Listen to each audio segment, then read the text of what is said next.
Well, hello, hello, hello. So we are here again. So I'm Angela Odom, and this is the Better You Project video show. It's Tuesday at noon.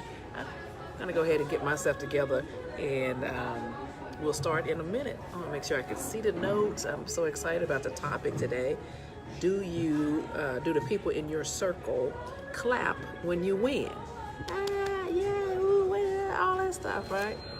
I don't know. I don't know the answer for you. I'm going to tell you what I think, right?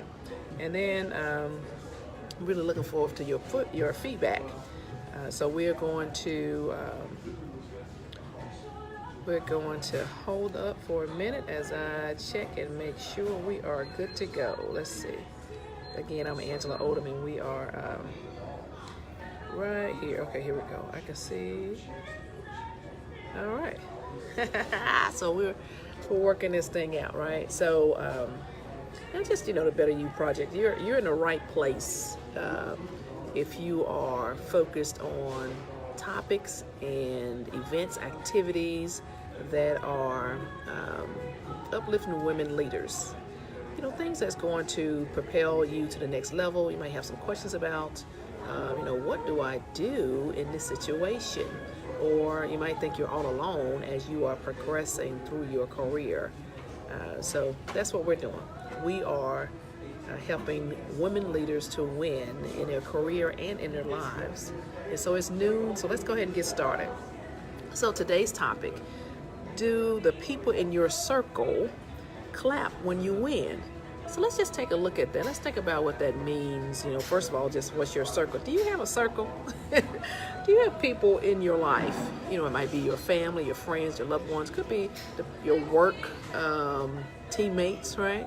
It could be the people at the grocery store. You have a relationship with people you meet for coffee, your networking friends. It could be, you might be on one academic path, and it could be the people in your study group. It's really the people that you allow in your ear and interaction, you share time with. It could, very well be people that you are listening to on the radio, on TV, and on social media. The people in your circle. You're basically, who do you allow to pour into you? Who do you allow to share your time? Who do you allow to rent space in your head, right? And so, I want to just tell you that it is not anyone else's responsibility to pump you up, to push you up, to keep you uplifted, to clap when you win, right? So they might not even understand what a win is for you. You might, I don't know, you might be confusing people. Maybe you're doing several things. You have so many adventures, so many goals.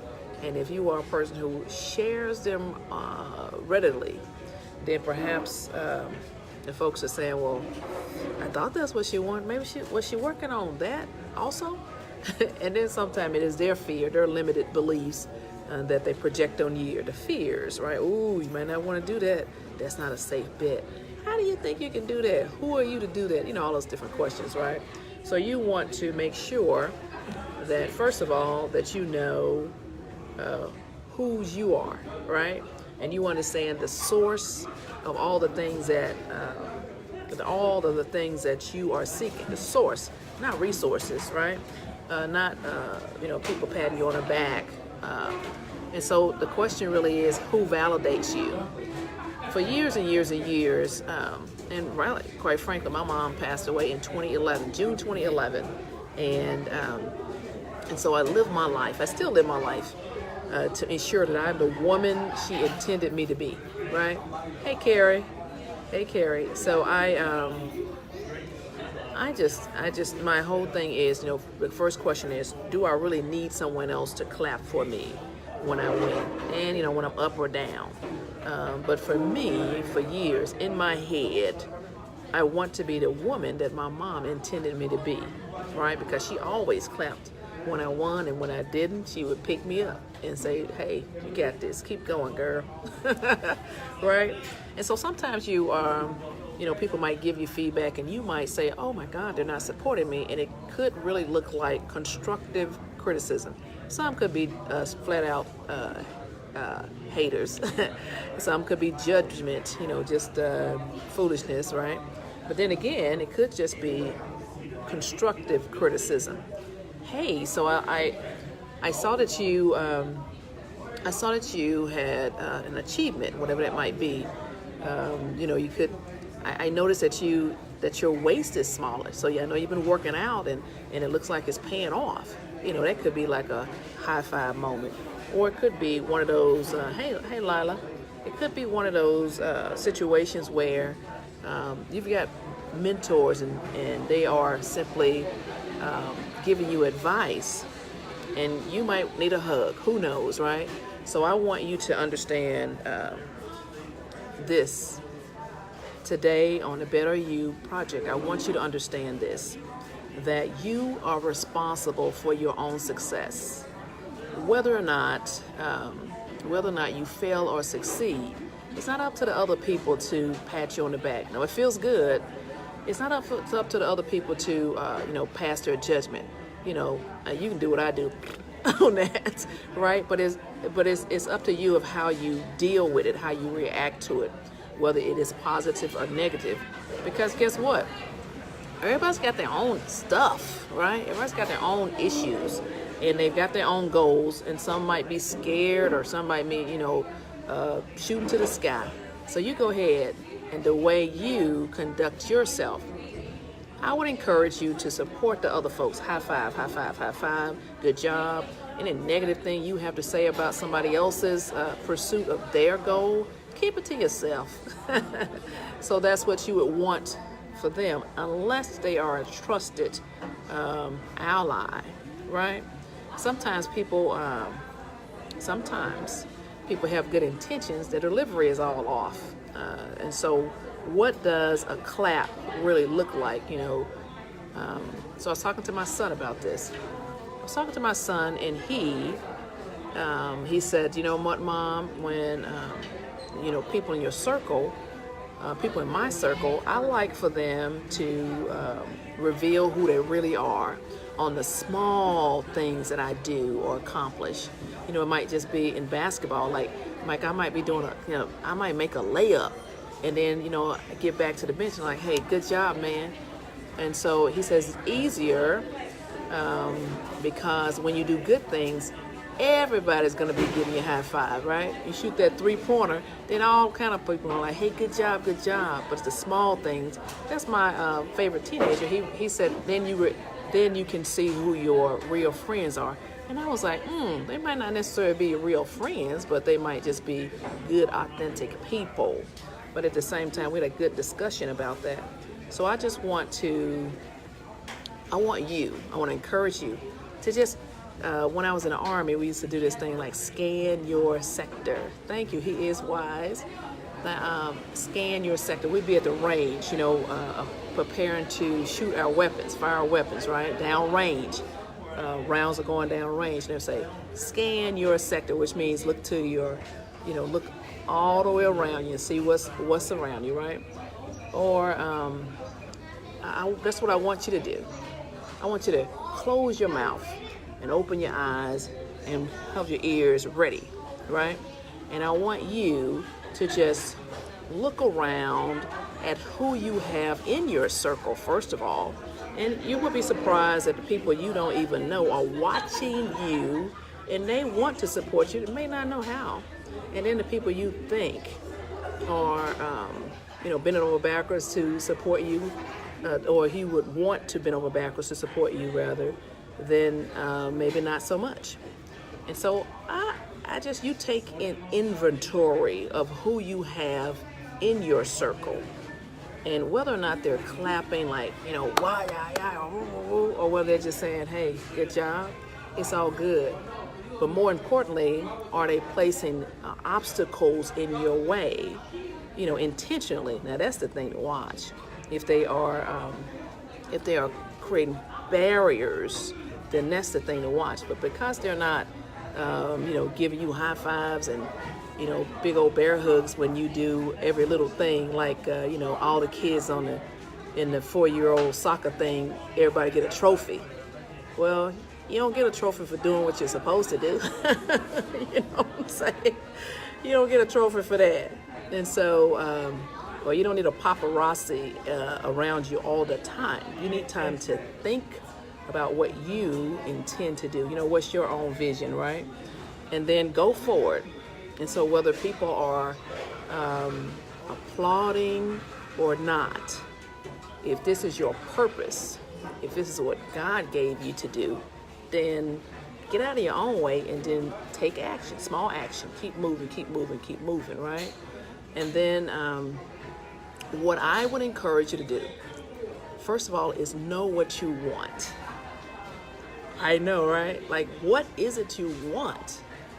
So for me, what I do is I carve out time to think. Yeah, because we live in an environment, a culture where we say, oh, I'm so busy, I've got this to do. No, you don't. Not for real. Like give yourself, like I give myself 10, 15 minutes, and I look out. First of all, I look way out, and then I'll say, okay, what do I have to do to make this happen, right? And I can chop that thing up, That's right, get out of your own way. I can chop that thing up all the way from the big, complex tasks to the small ones. And then I look at my calendar and I say, okay, now, when can I take action? And then for me, I am actually saying the prayer of Jabez. Okay, look that up in Chronicles, right? Prayer of Jabez, and I'm asking God to increase my territory. And so that means that what God has for me is for me. And so that the fact that other people might not clap or cheer or they might be sharing their judgment or projecting their fears on me, it's none of my business. What they're doing or what they're thinking is none of my business, right? And so what I do, so I sit down and I think about what it is I need to be able to accomplish this particular task. What resources. And lo and behold, once I start to take action, then people, things, time, resources show up. And so the fact that someone whom I thought was there to support me was not, guess what? They're doing their own thing. They have their own vision, their own goals. So I don't want to get in their way by coming with some negative, hey, why wasn't you there for me? Well, guess what? That means you probably wasn't there for them. Right. So the bottom line is know who's in your circle, know what you want, and you're not going to push anybody down to the ground to get it. You're not going to step on anybody else to get it, right? And so you're going to just keep taking action. And you have to be the one who cheer and clap for you, right?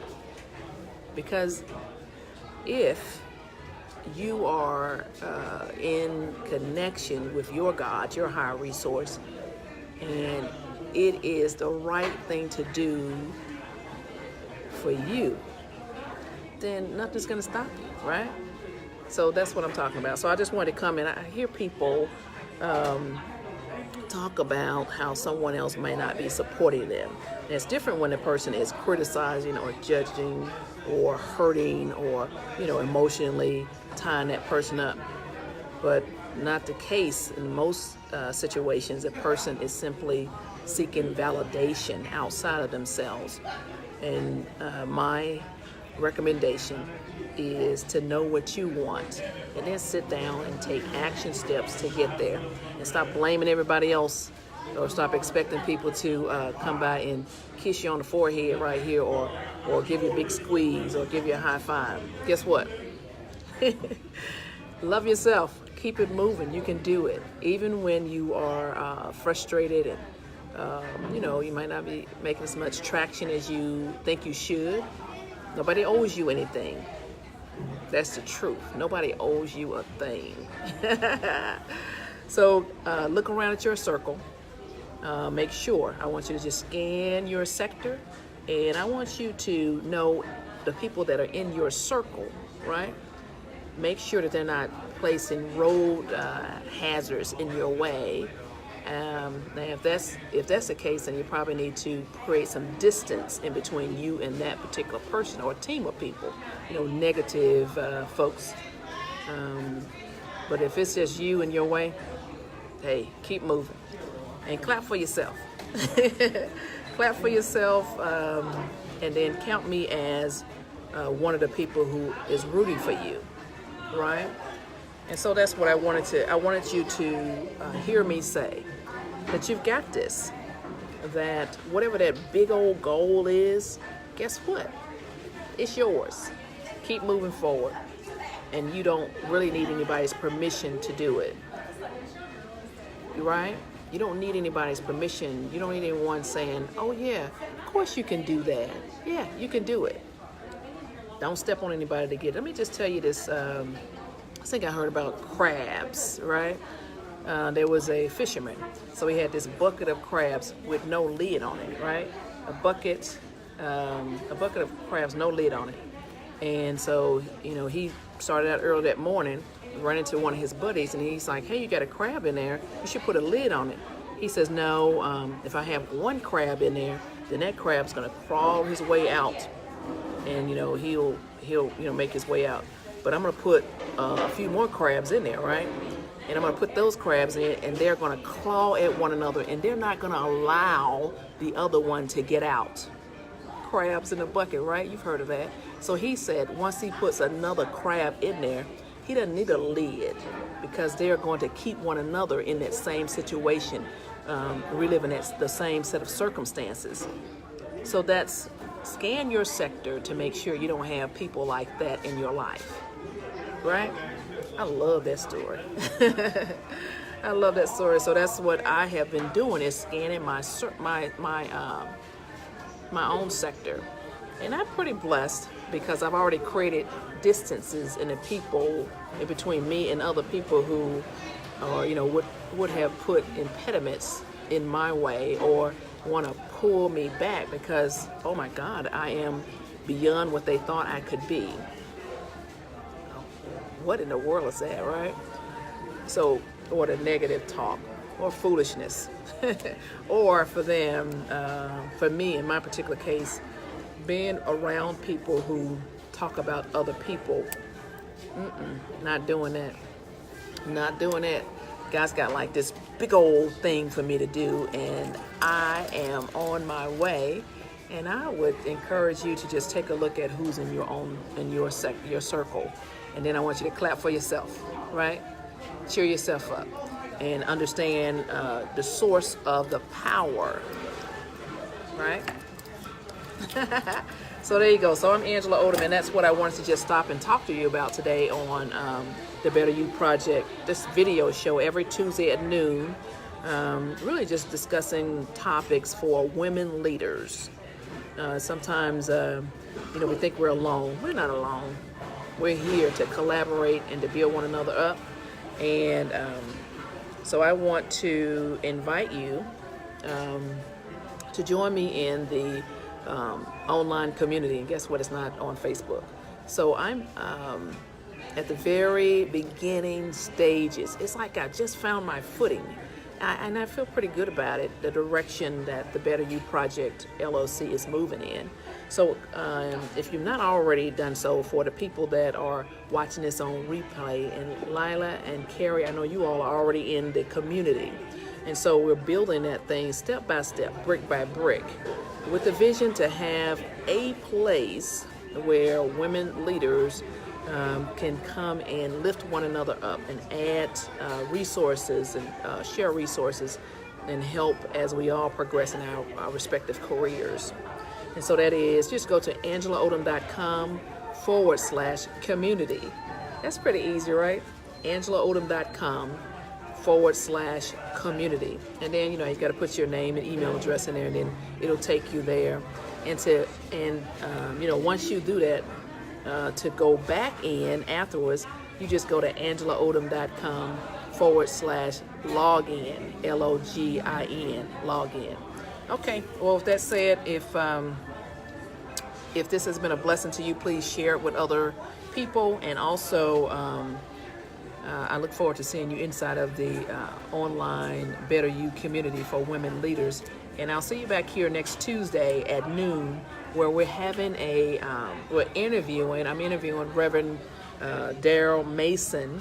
He's got this whole twist on, 6 degrees of separation. He has a formula for us to dissect and discuss. So that'll be next Tuesday at noon. That's going to be pretty interesting as we take a look at how many people we can actually engage with at any one time. It's fascinating. Okay, well, with that said, you all have a fabulous day, and I'm Angela Odom, and of course, I'm rooting for you. Take care. High five. Bam.